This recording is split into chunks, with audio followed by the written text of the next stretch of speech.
So that's what I'm saying today on the 17th of May 2019. But ask me in August and that might have already changed. Who knows? Hello and welcome to the 8th episode of the First for LCFC podcast, where today we'll be reviewing the 0-0 draw against Chelsea before we reflect on how this season went overall and what we hope to be doing this summer transfer-wise. Before we get started, I feel the need to address the elephant in the room, that being the absence of our regular host, Jamie Thorpe. So Jamie's currently away on honeymoon with his wife at Disneyland. So it's clear who wears the trousers there. Nevertheless, we hope they have a great time. So for this week only, unfortunately, you're stuck with just me. Fortunately. Fortunately. Me, Edward Noon, and fellow First for LCFC admin, Christian Mosen. Good evening, good day, whenever you're listening. Hope you're having a great one. So, start off with Chris. We'll briefly touch upon what happened against Chelsea, as it at least feels like it was a while ago now. Well, yeah, I mean, I've sort of, forgotten about it. Not sure there was much to remember in the first place, but... lest we forget, you predicted a bit of a goal fest, though it didn't quite turn out that way, did it? I think that was more wishful thinking. I think, like the majority of people who weren't at the match, we was all tuned into the end of season drama at Man City and Liverpool. But yeah, so in terms of the match, a 0-0. At any other time of the season, would have we taken a 0-0 at home to Chelsea? I think this is probably they're a top six side. Yeah, it did have that end of season feel to it. Really, I'm not sure because everyone was saying like, oh, if this was under Puel, it would have had a lot more criticism around it. But I'm just thinking it's the end of the season. We didn't have much to play for. Chelsea didn't have anything to play for, and I don't know what our expectations were. I know Rodgers was saying obviously he wants to take it seriously.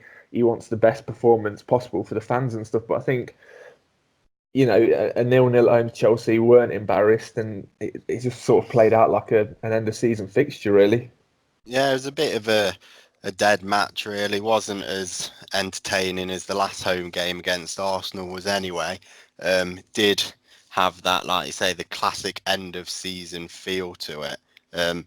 But so whilst that game wasn't the great spectacle, I think if we reflect back on, before we look on the season as a whole, just really the last couple of games, I think probably worth discussion. Because remember when Rodgers first came in, we had that quite kind of run of fixtures. And at the end of the season, we've had these three tough ones. So Arsenal, Man City and Chelsea. And if you actually look at those last three fixtures, we only conceded one goal from match against Arsenal, Chelsea and Man City. Well, We yeah, scored that was three an in the absolute, process. yeah, sort of a freak goal, really, weren't it, in terms of company? So, and obviously, I totally understand what you're saying. So, just looking at the last 10 games of the season for a larger sample, you know, we're fifth in the form table, and taking away obviously Man City and Liverpool, who are basically winning everything like a machine. That leaves Crystal Palace, Everton ahead of us by only 2 points. So, I mean, it's an unfortunate situation that the season has to sort of end, really, isn't it? I mean, could have we asked for a better start under Rodgers given the fixtures that we had? Yeah, really, it's quite amazing since the turnaround since he's come in. Really, we had the nice little run of fixtures, got a lot of wins. Yeah, I was quite disappointed when we lost the game and dropped points against Newcastle, but we've sort of shown at the end of the season, haven't we, that we can sort of put up a good game against the bigger teams, and it wasn't even the case of try not necessarily to be embarrassed. It was we did hold our own against these bigger teams. Yes, such as Man City were always going to have all the possession. They were going for the title. They were going to be more attacking. They were going to have chances. But to have conceded just one goal against those three teams, picking up 4 points in the process, if we can sort of keep that going next season, I think it sort of bodes well, really, that we've shown under Rodgers we can beat the teams that we are probably going to be around, but the teams we're sort of looking up to, aspiring to be competing with, we've got nothing to be afraid of, do we? Well, no, I mean, well, especially with everything that's going on. Obviously, Chelsea potentially facing a transfer ban. You got Man United are an absolute sort of turmoil. I mean, if we're going to believe any of their transfer rumours, they're sort of being linked with, I don't know, just random players that you wouldn't have even associated with a club of Man United's calibre. Arsenal, their away form's been dreadful. So, there's three of the big six, if you like, that might not be totally as competitive next season. So, I mean, I've said this for the last few podcasts. I do generally think there will be a bit of a mix-up in the top six. And, if we strengthen, which I know we're going to be speaking about, well, in this podcast, I think there is absolutely no reason why maybe us, there's going to be teams like Wolves and Everton, West Ham, potentially Watford, are all going to be knocking on that door of the top six. So, I want next season to start right now, really, and just to carry on with this consistency we've found under Rodgers. It really is going to be an interesting one, I think, with some of the traditionally big clubs having to invest heavily this summer, if only to guard against the so-called smaller clubs such as ourselves, who are actually, rather than looking down, we're now looking up. We're trying to get to where they are, and certainly going to be exciting. But we've spoken about the last 10 games under Rodgers and how things are turning around, and how much that's making us look forward to next season. But reflecting back on the season as a whole, so I got the table in front of me. We've finished 9th, 52 points, 15 wins, 16 losses, 7 draws, just about as many goals conceded as we scored. Overall, what do you think of the season? Season of two halves, you could call it. Well, yeah, I mean, definitely on paper, they're polar opposite sorts in terms of management, in terms of start, in terms of everything. And we've sort of ended up sort of on our feet, really, top half finish, which I think a lot of fans would have probably taken at the start of the season. But something me and you have done for a number of seasons now is we predict the table, don't we, before the season starts, and then we check back on the final day. So you did have Leicester to finish ninth, and we did come ninth, and I predicted them as eighth. So that in itself suggests that in terms of expectations, we are sort of where, well, at least where me and you thought we would be. I know there would have been probably fans that put us in the top seven, and and they're not too far off in the way that that's probably where me and you will be putting Leicester next season. So, yeah, again, to answer your question, in terms of how this season went, I'm pretty much sure that it's, in terms of finishing ninth, it's where or whereabouts I placed them, but I wouldn't have predicted maybe Puel leaving and then being replaced by someone of Rodgers' calibre, if you get what I mean. Yeah, yeah. So I'm just looking at it stats wise, as our listeners may have picked up. I'm quite into my stats.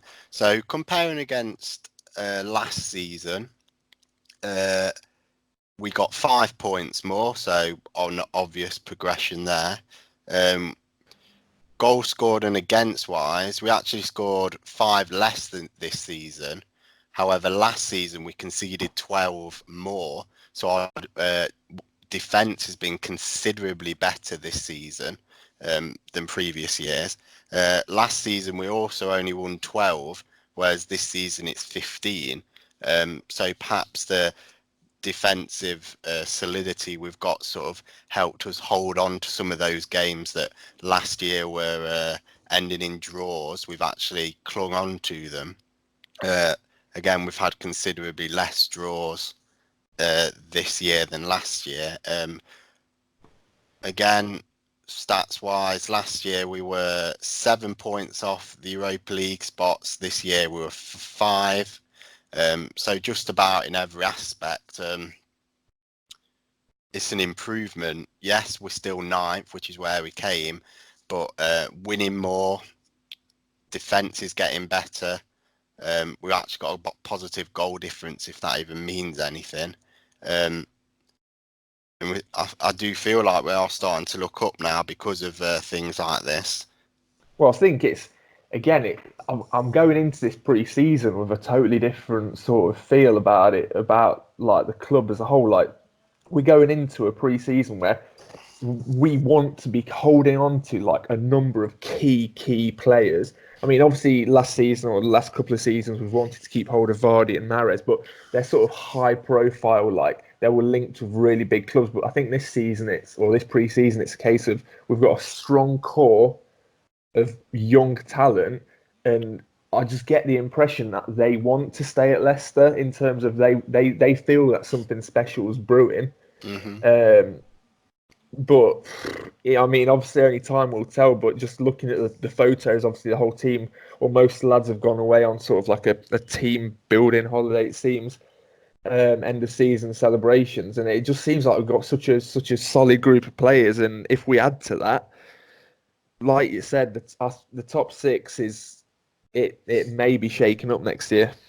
Yeah, so it sort of nicely moves us on to sort of what we're wanting to do in the summer months regarding transfers. So we'll talk about those we're desperate to keep hold of and those we're looking to add. So understand you've done a poll on Twitter, Chris, regarding who people are most key, our listeners and followers are most keen on us adding to the squad. Do you want to just share the findings of that, and we'll discuss a few of the key players discussed? Yeah, definitely. So over the past couple of days, I've just been tweeting a couple of things and just asked a lot of you guys to tweet in who you want to see come to Leicester. So ultimately, there was a lot of suggestions, too many for me to put a poll out on. But I picked the top 10 options in terms of people that got mentioned more than once. Obviously, people like Tielemans and Ziyech, or Rondon and Mitrovic, they got mentioned a fair few times. But anyway, so them 10 people went up. And then I got you guys again to vote in terms of 0 to 10 who you'd like to see the most at the club. And obviously, Tielemans has absolutely walked that poll. So on average, people voted 95 out of 100 to see him stay at Leicester. So, I mean, there's no better place to start than him. So obviously, the Telegraph have recently reported that apparently we're cooling our interest. But, what does that actually mean, Ed? What do you think that means? Well, just to give a bit of context, so the Telegraph is one of the actual publications when it regarding Leicester who do actually have a track record of being consistent. However, the particular journalist, Percy, who usually writes Leicester, who's usually bang on the money, wasn't the journalist who wrote this article. So that's my first little warning sign about this story. It's also how to phrase it. I feel like they're just there's a possibility that they could be just trying to play a game. At the end of the day, As in Leicester are trying to play a game. Yes, Leicester are trying to play a game. They want him, obviously, but they're going to give the impression out, look, we can't go above a certain price. We're not going to get mugged off. Yes, we're a Premier League team with big money. Yes, he's settled here. Yes, he's impressed. Yes, the fans love him. Yes, maybe he even wants to come, but we're not going to get mugged off. So we are going to set a red line, for example, 40 million, and we're not going to budge above that. And I feel like it's sort of, I guess that's what negotiations are all about. At the end of the day, Monaco want literally as much money as they can, whereas Leicester want to spend literally as little as they can. Well, yeah.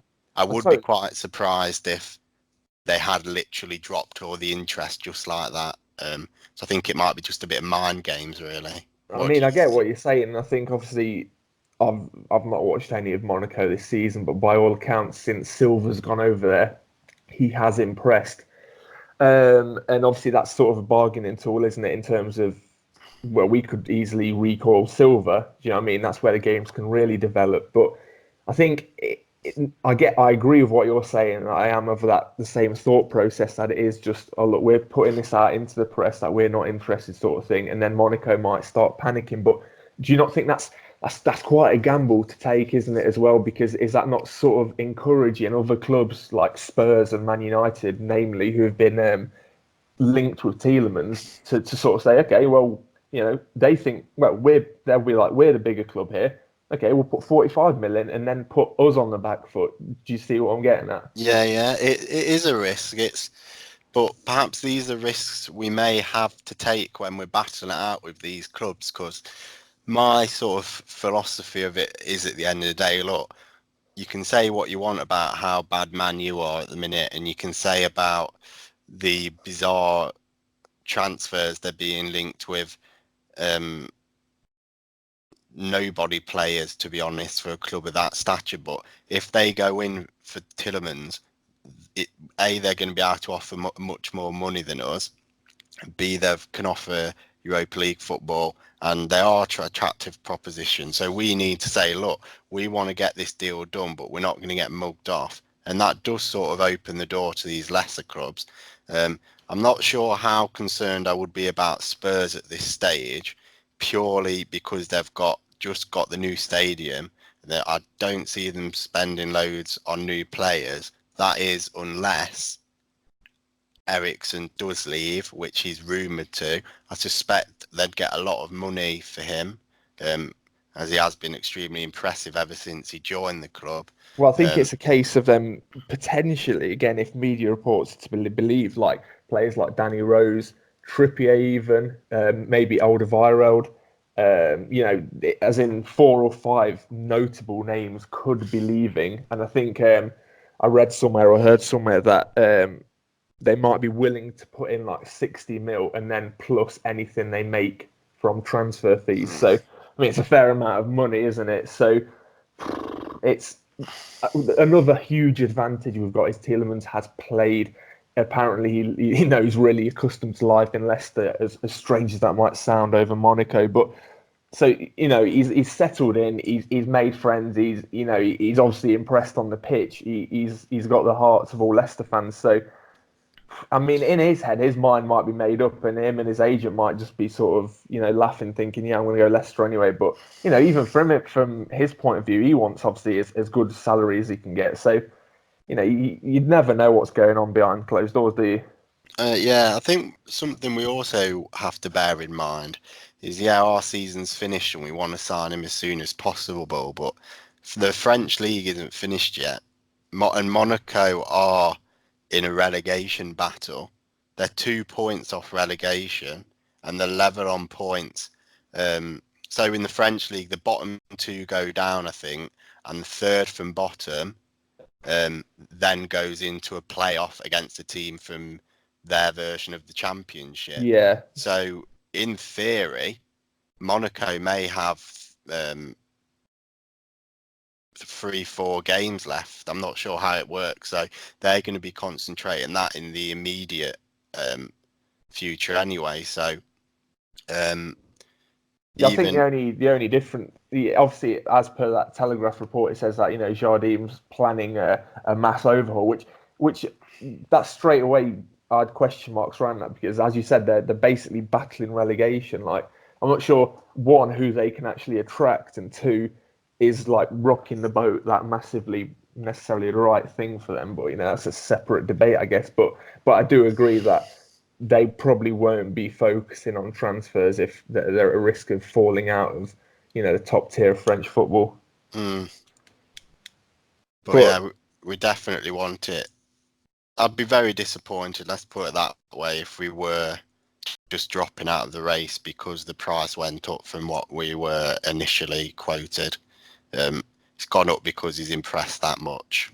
Yeah, I think it's something that just doesn't add up if we've suddenly called overnight. You know what I mean? I do think that there's so much more to a transfer than what there might have been in the old, well, even 10 years ago with social media and everything. I think it's just about having that face, like you said, and holding out for the best possible deal for the club. But, okay, so Tielemans was just one of the major names. And I think 99% of us fans would agree that even if we only signed him and held on to everyone else, then that would be a good summer. So, but some of these other names that I put out to poll, let's focus on strikers, because obviously Jamie Vardy isn't getting any younger. whilst we'd love to think that Jamie Vardy is going to be our talisman for the next 3 or 4 seasons, I personally probably think he's got 1 or 2 maximum where he could probably be hitting around 20 goals. But him, just like anyone else, is bound to slow down.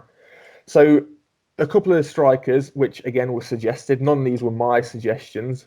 But okay, so we've got Rondon, Mitrovic, and Giroud. Out of those 3, I am most favourably leaning towards Olivier Giroud. I know you differ to that. So, what's your opinion on those 3 strikers? First thing I have to consider will be price. So, I think it came out today, Rondon, because West Brom aren't going up, he'd be available for around £16 million, which isn't bad in this day and age. However, if we cannot sign Tielemans because of 40 million is too much for our star player, then should we be spending 16 million for someone to be second choice? I'd argue not. Giroud, nothing against the guy. Massively, the bonus being there though, he's available on a free in terms of no upfront cost. He's been unhappy at English clubs for as long as I can remember, since just about when he joined Arsenal, because he's always been second choice or a rotation option. So and he's been quite vocal and is a bit annoyed that whilst Morata and Higuain have been at Chelsea, they've always been first choice when they've been so out of form.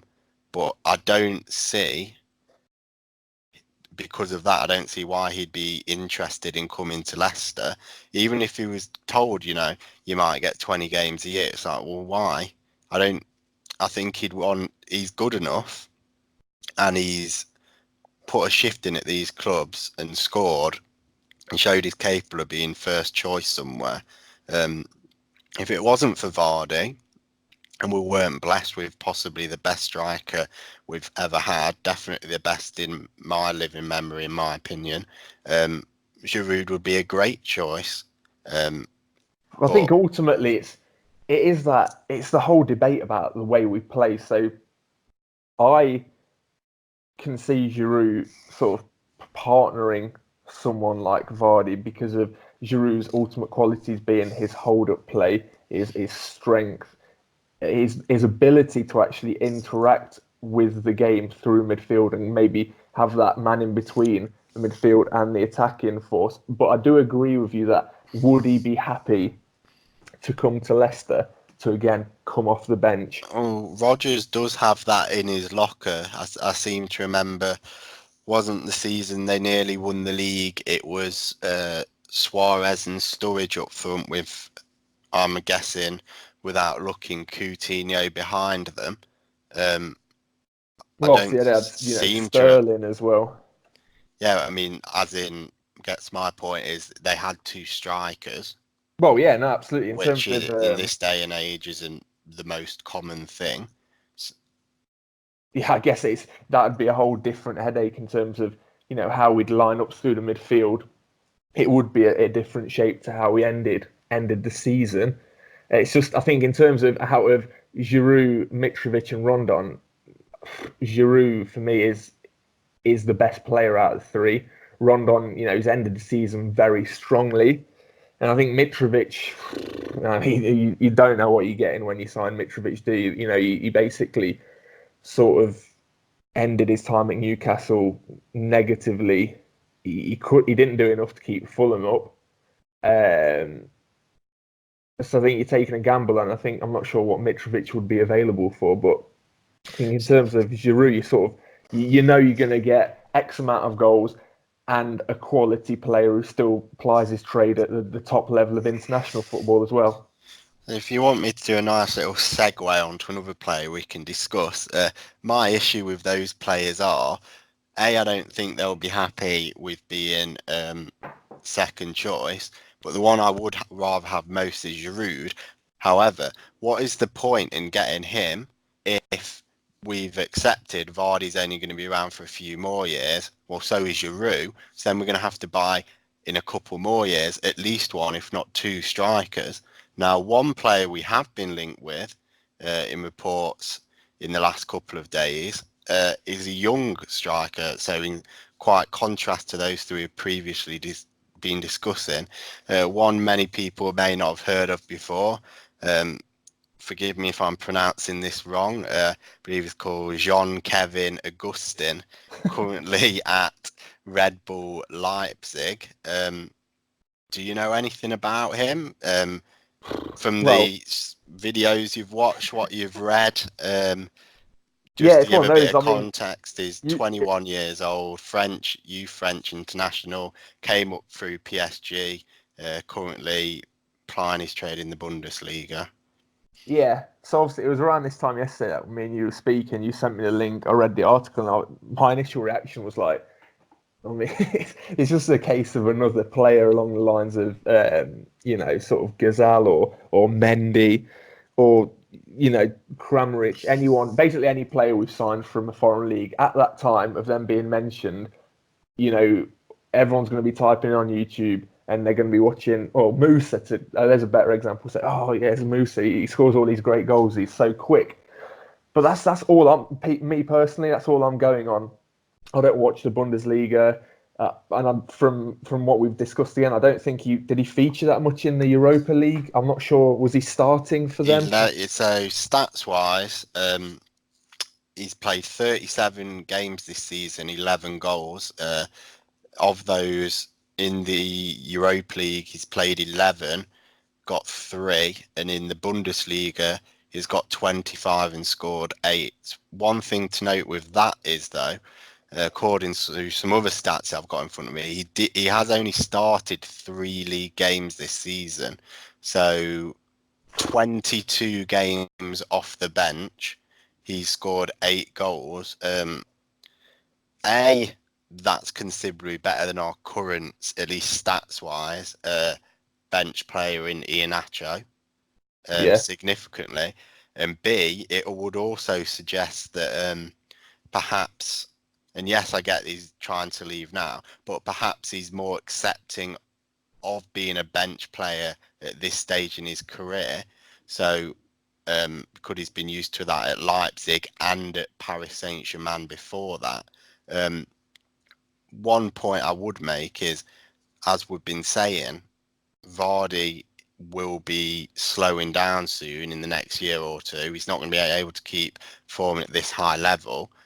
If we were to get another striker in, rather than a Giroud or someone like that, personally, I would favour a younger player such as Augustin. Again, I don't know much about him, but from what I've seen, the stats, he's only 21. Why not get him here, blood him in, get him to be our first choice sort of bench striker this season and cup striker, get him used to the culture, the way we play. Then maybe by the end of the season or midway through the season following next, he may, providing he develops well, he's only a young player, but he may be in a position to then take that first choice striker position off Vardy. Well, yeah, I think you've hit the nail on the head in the way that he is used to being a second choice striker. So straight away, he can't be making demands of Leicester or any other club to suddenly be a first choice striker. But then the big question with that is, what fee is RB Leipzig going to demand for him? And then that opens the other debate of, how much are we willing to spend on a player that is, unproven in England? He's only going to be a second choice striker. So how much more can he develop whilst at Leicester? So obviously, the only example I can think of is Kapustka from the Polish player, right? So we signed him a couple of seasons ago, and he was at that stage of his career, he was starting to play for the Polish national, the senior team, right? But it's fair to say that his development did not come on at all once he was a bench player. So do you know what I mean? At that age, it's quite a gamble to buy someone to only try and develop them, aka Iheanacho, with 10 minutes every week. Do you not think? Yeah. So to give him sort of context regarding Augustin, who we have been linked with. So first, the reported fee in the media is around 17.5, so certainly not cheap. No. On the international stage, obviously, well, perhaps not obviously, but he's yet to make a first team appearance for the French men's team. However, at youth level, he's been extremely impressive. So he's represented France from under 16s all the way to under 21s, but it was around the under 19s where he really started making his mark. So under 19s, he got 12 goals in 13 appearances. Under 20s, he's got 6 in 6. And under 21s, he's got 6 in 9. So he would certainly fit in with our young, youthful squad who have been able to show it at youth international level. And perhaps Leicester would be an attractive place to a player like that, who perhaps hasn't made it at these major European sides yet. But he can look at what's happening at Leicester and see all these other young players who are doing it, given the opportunity in the first team, and are now, because of those experiences, getting their chance at international level, and then being linked with the bigger teams such as Chilwell, who's now England's first choice left back, being linked with Man City, etc. So I could, if there is any truth in this, I could see Leicester being an attractive proposition to him. Yeah, well, from the way you've dressed up there, I agree with all the points you're making in terms of fitting in. It's a young squad, etc. I think again, only from limited videos I've seen of him, in terms of the style of player he is and the style of team he's coming from. Leipzig, there's no secrets. They're an all-out attack side. They that's how they play. That's how we're wanting to play potentially. So he's obviously used to that step up, if you like. The other thing is he looks like a more technically sort of adapt player than Jamie Vardy in terms of his first touch. He's skillful. That's something Jamie Vardy doesn't necessarily have in terms of having that step over or that quick turn sort of thing. So he's sort of the same mould as a player of Jamie Vardy, and also fits into a team like Leicester. So maybe it's a gamble worth taking, or maybe this is purely a tabloid sort of or newspaper rumor. It's hard to say. At this stage of pre-season, we're going to be linked with a number of players, but I guess it's something I wanted to speak about moving off the back of this was, so do we take a gamble on a foreign player from a foreign league for 17 million, for example, or should we maybe be looking closer to home for, let's say, a player like Che Adams, who presumably would be available for less than 17 mil.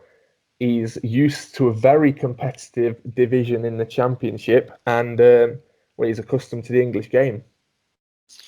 Well, if we're going to talk specifics, Che Adams has been linked with Leicester only in January. It was, and of course he has got links to the city and the club. Born in Leicester, started his career at Oadby. So I'm sure if we were linked with him, he'd be interested. But your question itself, I guess it's a tough one because it's easy to get attracted to these big money moves for foreign talent that we don't really know much about. But I guess my point is where I'm standing is how many players who do it and perform in the Championship are capable of making that step up is the first one. And then second point, I guess, we're not only, if we are looking to challenge for top 6 long term, we're not simply looking for a player who's capable of playing in the Premier League. We're wanting a player who's capable of being an international or playing in the Europa League or even the Champions League. Now, being an international footballer and being a good player in the Championship are quite different. So what Che Adams, for example, does at Birmingham City for one season and what we really should be looking for, I think, are two quite different things. I mean, Adam, it is go on. what you're saying again. It is bang on. Che Adams, for some, would be a greater gamble purely because he might not actually be anywhere near Premier League quality. He's only guessing that the one FA Cup appearance he had. I don't know who Birmingham got knocked out to, but potentially he might have only played against Premier League opposition once this season. So, it's a massive gamble, but equally, signing someone from abroad, you still don't really know what quality you are going to get there, do you? I don't think there's anything in itself wrong with some signing a player from the champ, or mainly it's an attacker that we're talking about here because they were most popular in the names that we got feedback from. But Che Adams, for example, he's done well in one season. I don't think that's enough to warrant a move to a side chasing European football.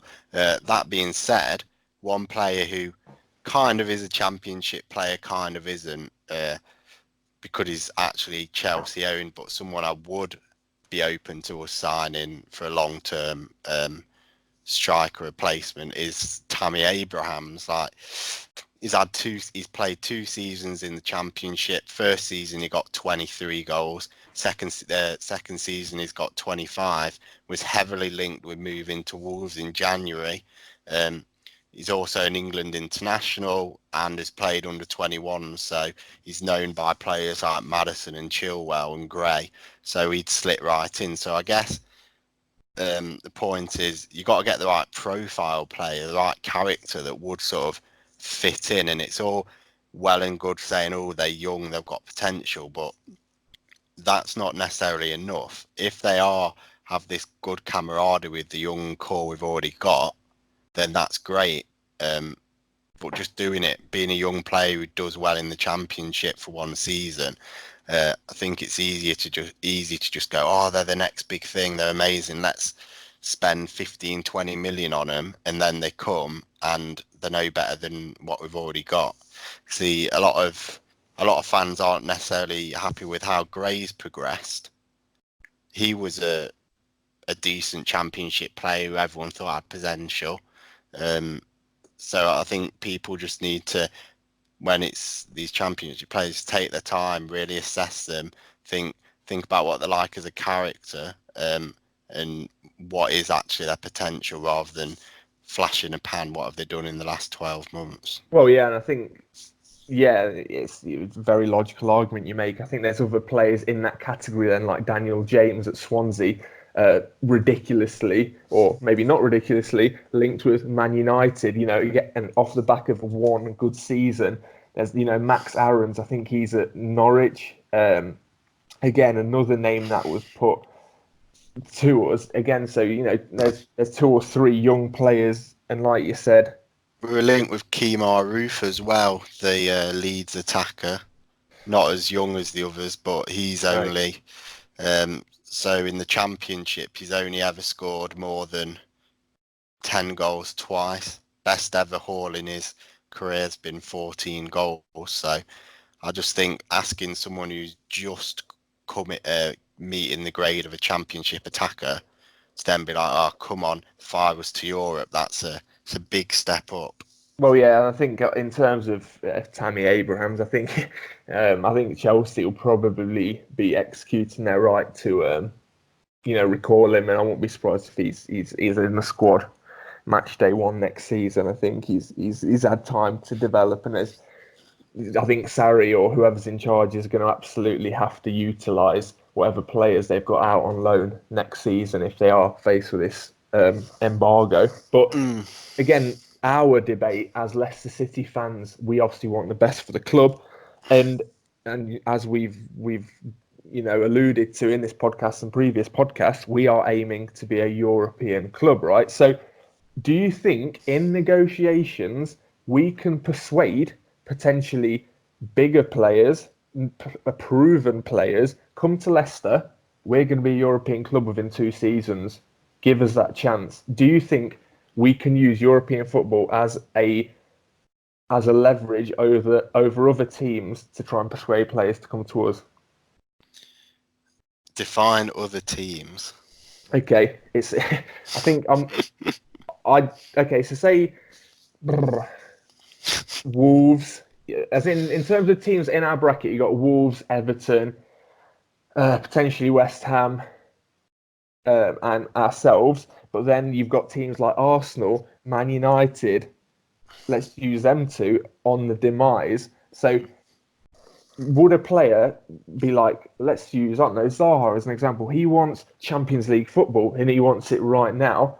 Is he going to be starting for a team like, Man City or Liverpool just for the sake of maybe getting 10 minutes in the Champions League? Or could we say to him, look, we're going to be at least Europa League 2 seasons' time. Come to us, you're going to be playing week in, week out, and you can be part of something wonderful. Do you think, can we use that, or is that just wishful thinking?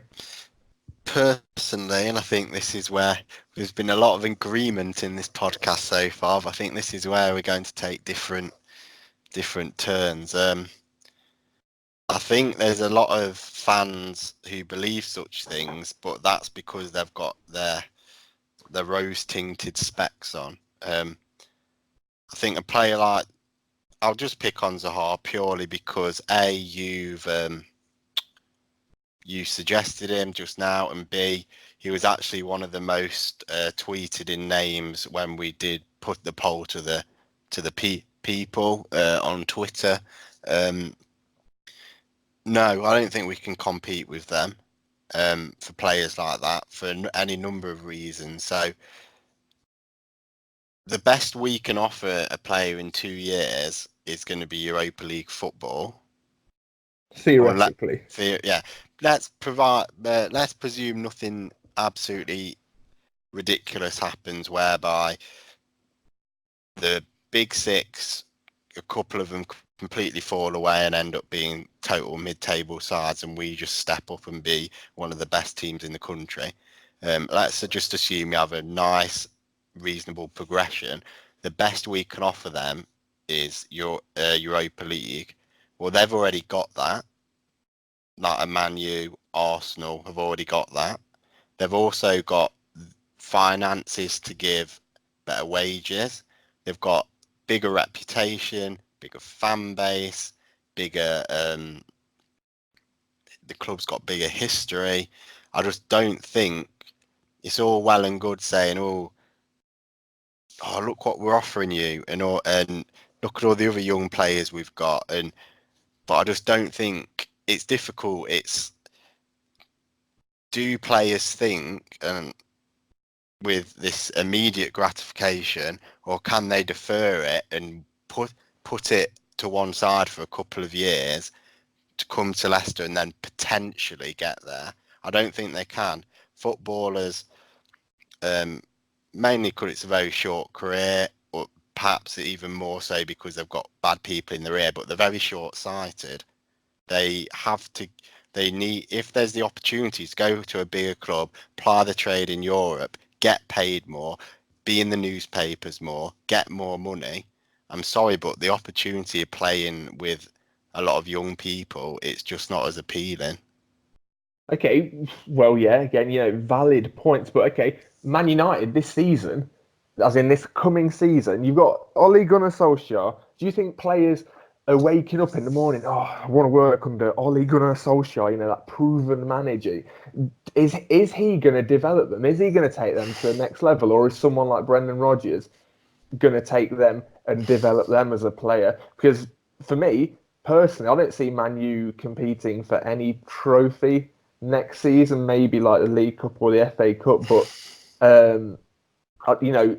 they're rebuilding, and arguably we're more steps ahead of Man U in terms of potentially building for the future. So, ultimately a player wants to in his career win titles and become as better player as they can. So, in a head-to-head to Man U, is the thing of playing for Man United, putting on a Man United shirt, does it even mean that much for those players who aren't from the Man United academy or from a local area? Like, are Man United such a draw? Like, think about it. If you were born post 2000, you're basically not going to remember much of the Sir Alex era. Like, what have Man United won or achieved recently to be an exciting proposition? Like, in terms of their fan base, like, yeah, millions of fans worldwide, but in terms of atmosphere at Old Trafford, and you know, they don't compete with Leicester on things like that because they are a touristy club. Like, yeah, finances, everything like that is huge, but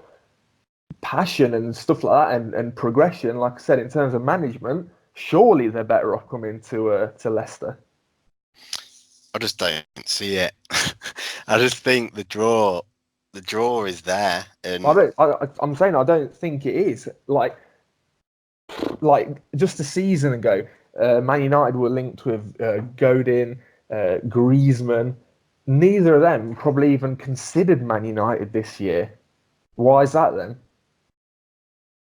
well, Godin's just been released and he's about 35, and Griezmann is leaving, but I think I've seen he's being linked with Barcelona, so it's probably going to go there. I just think like it's one. Yes, we've had this discussion off air. I think you need to differentiate between club and team. And yeah, one of the attractions for the less established teams who are actually doing really well, think of Man City, for example. Yeah, they've not got the history, but they've got the players and they've got the manager. You're drawn to Man City, A, because they've got probably the best manager in the world playing the best football, and B, because they've got the mega bucks. But that's it. If Pep left and they got some average manager, well, not average obviously, but a lesser known manager, say someone like I can't Allegri or even Wenger or someone went in, the draw wouldn't be there. I think certain clubs with the history and the prestige are bigger than that. Man U is a draw. It doesn't matter if Solskjaer is the manager or Fergie is the manager. Yes, it's much more attractive. It's Fergie is, but if Solskjaer is, it's still Manchester United. And I'm sorry, we are still, and I'm opening myself up to pelters here. We are still Leicester City. We can have an amazing project, but we are a team who are looking to be. They've done awful, and they're where we wish to be. That's the difference. Well, It's relative. They are awful for them, but if we were as good as Man U were this season, we would be saying now it's been an amazing season. I disagree with you though. Since If we came Ollie's sixth, taken I think over, we'd be he's delighted. since Ollie's taken over, they're 15th in the form table. If we had that form ending this season, aka when Rodgers took over, I don't think we'd be in this podcast now saying, "Oh, we're looking forward to next season." Like, relatively speaking, in terms of finishing in the position they finished in, yeah, sure. There's mixture of factors there. They started the season with Jose Mourinho, who well, not arguably, he's definitely a better manager than Ole Gunnar Solskjaer. Two, a lot of their points would have come when all the players were buzzing that Jose left. So it was just like a bit of a freak run. So I just don't think that. I do agree that we're where we want to be, where Man United are. I think they're on the demise. We're on the upward sort of thing. So this time next year, we could have finished above Man United in the league. Are you still going to be telling me then that Man United are a bigger draw than Leicester City Yes. because they're a bigger club? I don't. But bigger clubs. Well, Leicester won the league a few years ago, yeah. The season after we won the league, if Leicester and Man U went for the same player, do you think they'd join Leicester? No, but I think again we're only speaking relatively. Like I don't even who was managing Man U at that time. Was it Louis van Gaal? I couldn't even tell you. Yeah, that's what I mean. I I think think we're becoming sidetracked from the Man U chat. I guess my point is, can we compete with these teams? I don't think we can. But the fact that that's even a question, I guess, does show progression from Leicester. That at least with some players, we're going to be looking at similar players that these established European giants are looking at, and that's only a good thing. Surely that shows from a couple of years ago, Great Escape season where we were we were lucky to stay up really in the end, and we were trying to solidify ourselves as a Premier League side. Well, it looks like we're there now, and now we're trying to move on. And we're actually, the fact we're even having this chat, isn't that just a great sign? I do. Yeah, no, I agree. We are, in terms of the players we can attract and everything like that, and the conversations we can have, we are in a very privileged position. But as well, Harry Maguire linked with Man United. What is that saying when he's choosing or has chosen thus far to play for Leicester City instead of Man United, and may well, hopefully, by the end of this summer, remain a Leicester City player when he would absolutely stroll into that Man United team? What does that say? He'd probably double his wages at Man United, as per your argument. I think that would say they didn't make a bid big enough, and I hope they don't. Okay. There's been a lot of talk of both him and Chilwell being moved away. I really hope neither of them do. They're both going to cost big money, as I'm sure the owners don't want to sell. I agree. Yeah, I think that slightly different in the way that Chilwell feels to go to Man City.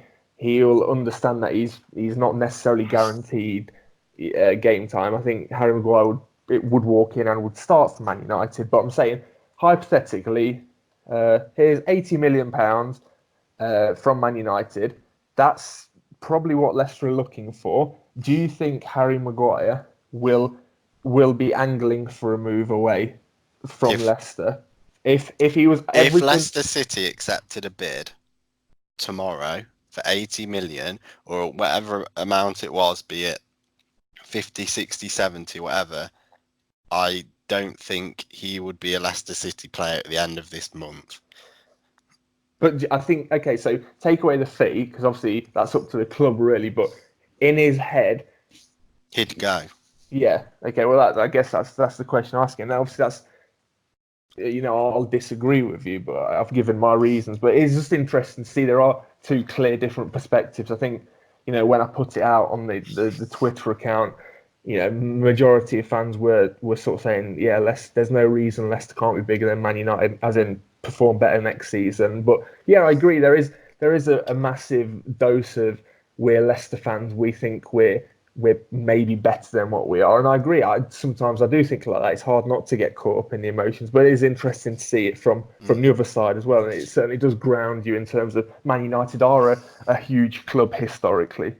Yeah, I think it's probably also worth noting that I know we very, very briefly touched upon it earlier, that whilst these bigger clubs are sort of looking down, it's not just us that are looking up. So it's not sort of, if we improve, it's not 100% nailed. We are even going to get into Europe. Teams like Wolves, for example, I expect a big summer from them. Fact is, they with all their big money and their super agent, they managed to get Ruben Neves in the Championship. Players like Raul Jimenez and Johnny Otto and Moutinho in the first season in the Prem. Now they've got European football as well. They're going to be a very attractive proposition, especially for those who are managed by whatever the 8 super agents' name is. But so they're definitely going to be in the running. Everton ended the season very well. So, and they have got a very good squad. Players like Richarlison, Sigurdsson, Garner, Gay, Pickford, etc. Well, no, I agree with you. There is a It's getting very competitive. It's exciting, though, isn't it? Well, yeah, it is exciting, especially for the neutral for supporters of numerous clubs, whereby we could really be seeing a change of the guards, whereby, well, in my opinion, Man United and Arsenal, I think, are going to be battling, dropping out, if you like, getting relegated from that top 6. But who is going to replace them? It is certainly going to make for an exciting season. But I think, ultimately we are talking about transfers. We have gone off topic a bit, but I think with reason. But something I tweeted a couple of weeks ago now, and this definitely did get a mixed response, was two veterans in Ian Robben and Frank Ribery, who are obviously both getting released from Bayern Munich. Straight away, I was thinking Esteban Cambiasso, but it didn't go down too well. So why do you think that might be if we were to maybe go in for one of them on a free head? Um, it may surprise you, but I'm not actually close friends with Ian Robben or Frank Ribery. Oh no, However, um, I get the impression that they're not the same sort of character that Cambiasso is, and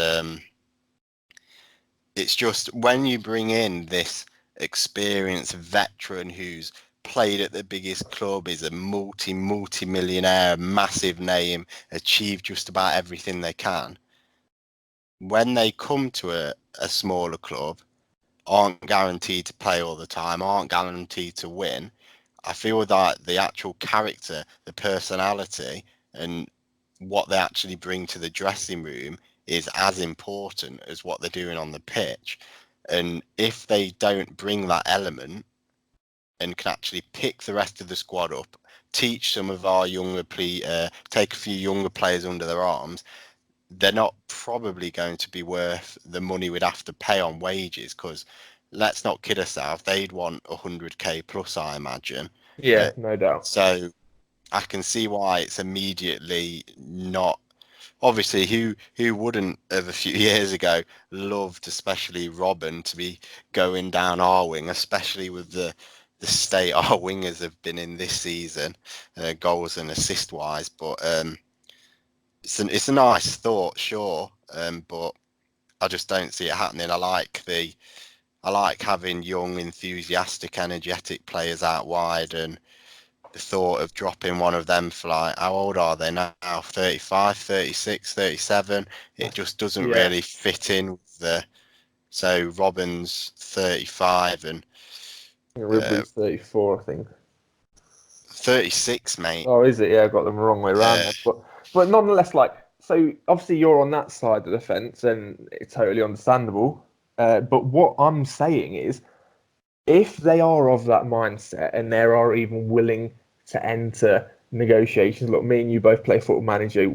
I'm not saying Football Manager's like reality, but is it not? if they're actually willing to Should enter have that told me earlier. if they're actually willing to enter that negotiation stage, so they would consider a move to the Premier League, right? And they are of the right mindset, and their wage demands aren't too great. Obviously, realistically, we're not going to get both of them, but I'm drawn towards Robben purely because yonks ago he did play in the Prem, and I think he's still knocking around the Dutch international squad. I would be very interested in having him. I think if he understands that, he's going to be a bit part player, but it is that thing you've mentioned about passing on to the youngsters. Like, imagine just having Robben in your team or someone of that ilk, just like when we had Cambiasso, someone who's won everything or near enough everything at international level, or in terms of playing in Europe for his club, and just having that personality. I think it is just like a message out to the other clubs like, look, we've managed to get this player. Yes, he might be at the end of his career, but he still wanted to join us for a purpose. So, and undoubtedly, his quality is better than someone like Demi Gray or maybe Mark Albrighton on the other side in terms of he's a lot more direct.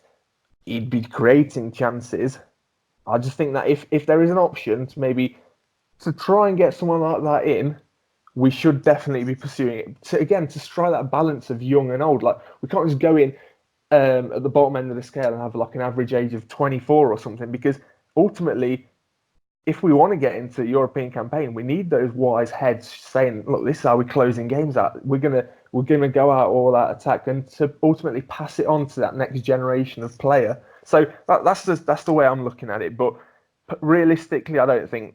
I think they're probably going to be moving to somewhere like China, maybe. I really don't know. I've not seen any links with them. But if we could get one final good season out of a player of that level, he could be gifting us another 5 to 10 goals in terms of goals or assists, and that could be a difference of us getting into Europe next year. Yeah, it's a nice thought, but not to poo-poo on it. But if the stories of us not wanting to spend loads of money on Tielemans are true. The fact that we've just taken out a loan to pay for the new training ground. We've not got European football money coming in anymore. I just think perhaps that money would be better spent elsewhere, perhaps on somebody that's going to have a long term, someone who's going to stay at the club for more than 2 years.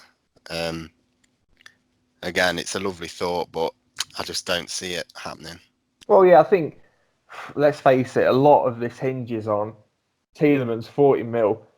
That's probably 80%, if not more, of what our chairman, directors, owners of the club are willing to spend in terms of net.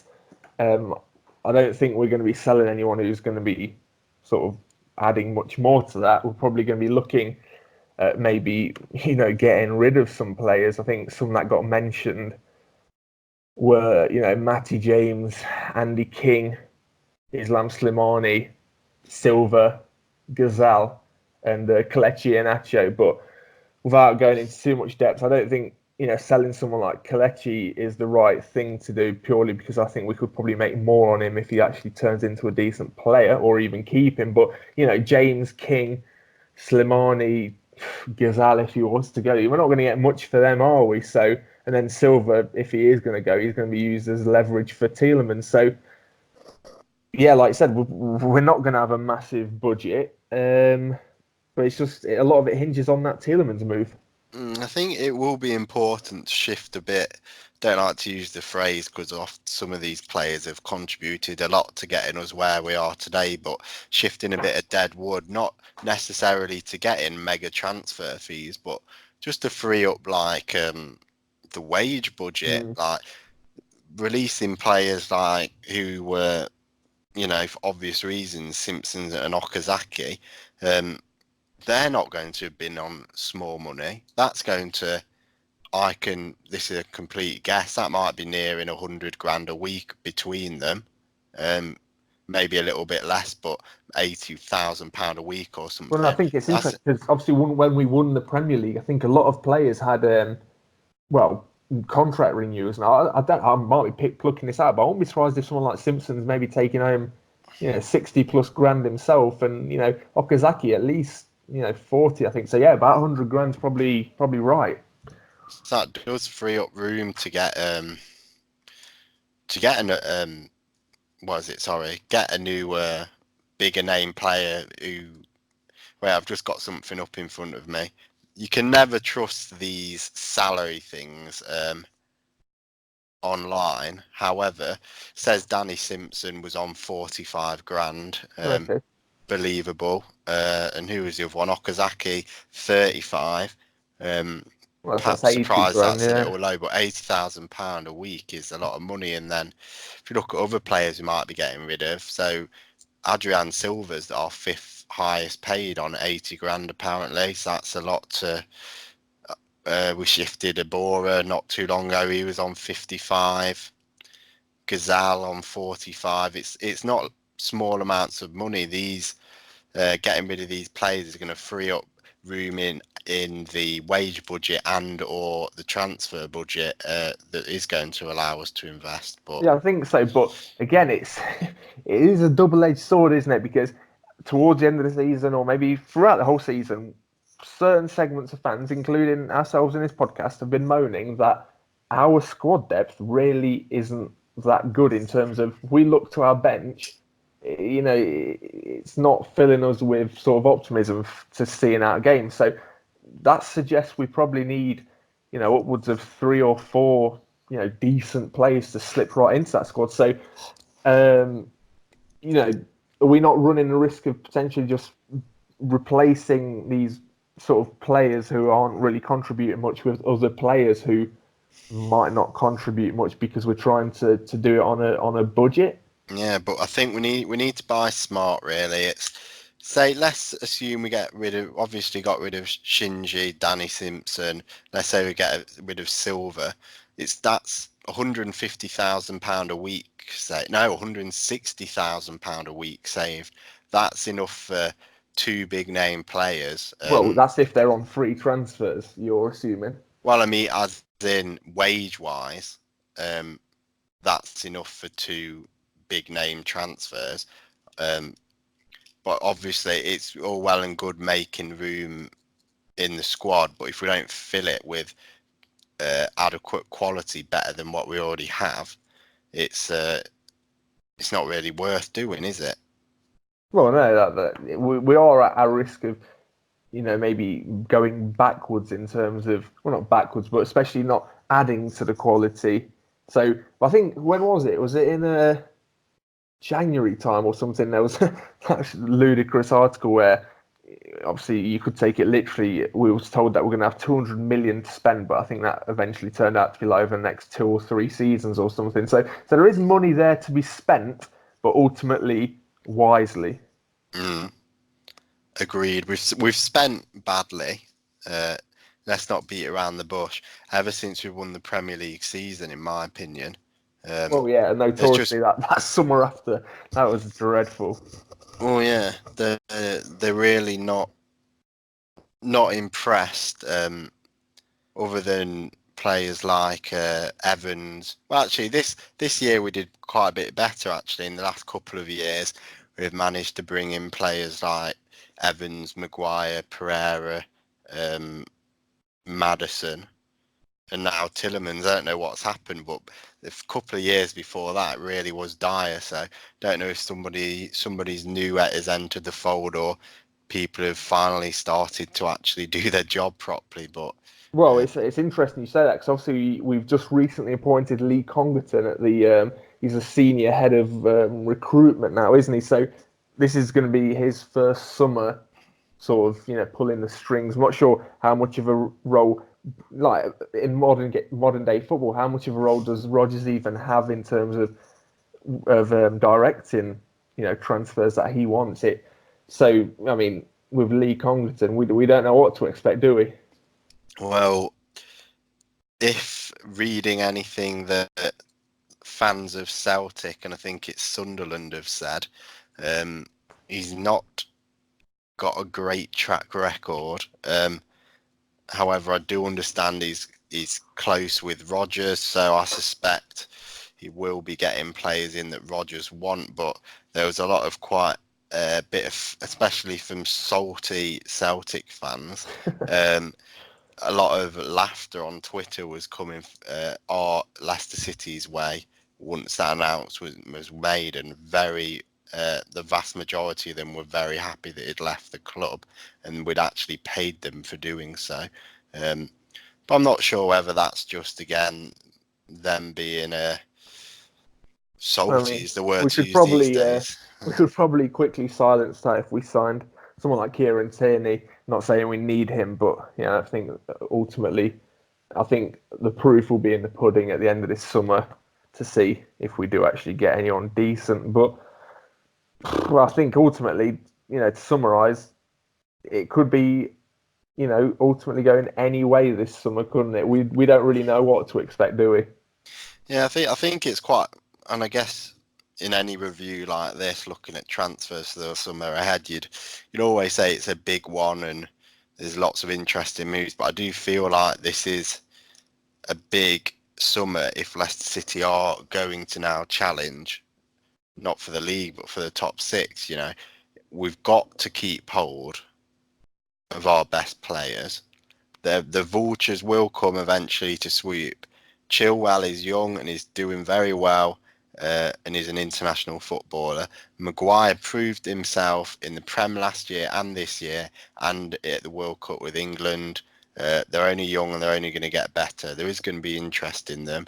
Same with Maddison, same with players like Pereira. We need to keep hold of them, and we need to try to add to them if we are going to develop. And I think, guess the key take-home message is, I think the signing of Tielemans is going to be key for sort of our progression, really. Okay, so you sort of teed it up as we close out this podcast. We will be doing our typical spreadsheet, and Jamie will be joining us this season if he ever comes back from Disneyland. But ultimately, what I'm going to ask you now, before we know anything about transfers that are going to happen, where are Leicester City going to finish come this time next year? 8th. Okay, right. So ultimately, you feel that on paper we've made very little progress. Say What would be the it's reasons halfway behind that? there. I think So it's a process. Um, I think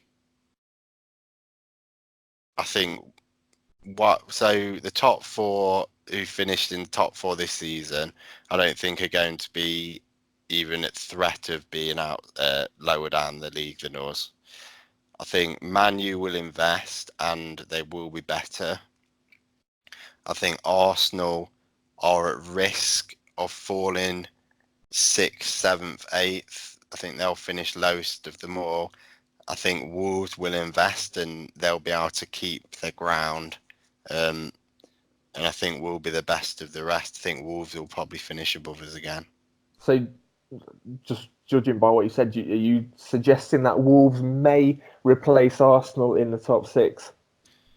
I think, wow, you say, Call it, wow, call again, it. But will Arsenal drop out the top 6 next year yeah, for Wolves? on this based again, like I said, before we understand any moves and rumours, etc., I will say yes, and I think Arsenal could be close to finishing 8th. Yeah, we won't be far from Arsenal. I think we'll be within 5 points.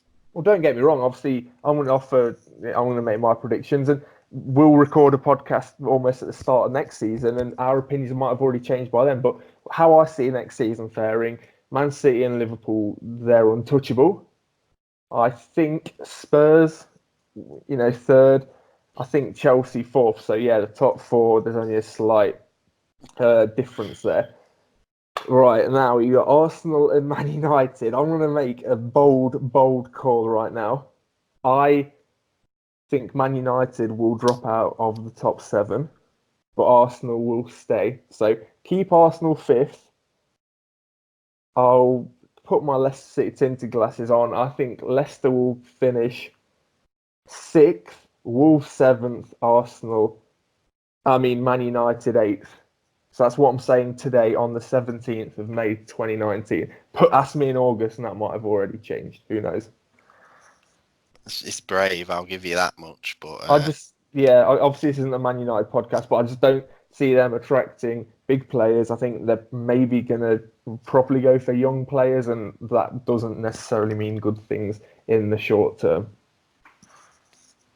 well, there you go. Coming from a fan of a team with lots of young players in. Well, players that have proven themselves over the course of a season already, though. But yeah, that's another debate, and we've touched upon that. But I think, in terms of this podcast, we've survived without Jamie. I'm sure Jamie will be listening. I hope you're having a great time on With holiday. his Mickey Mouse ears on, no doubt. But nonetheless, I think that ties things up. You started the podcast. I'll end the podcast. So thank you, guys. It's been a bit of a longer one this week. So thank you if you're still listening. We'd love to know your comments. Reply, give us a like on YouTube. We will be coming back at some point over the summer, probably with a transfer update. But thank you again, guys. And see you next time. Bye bye.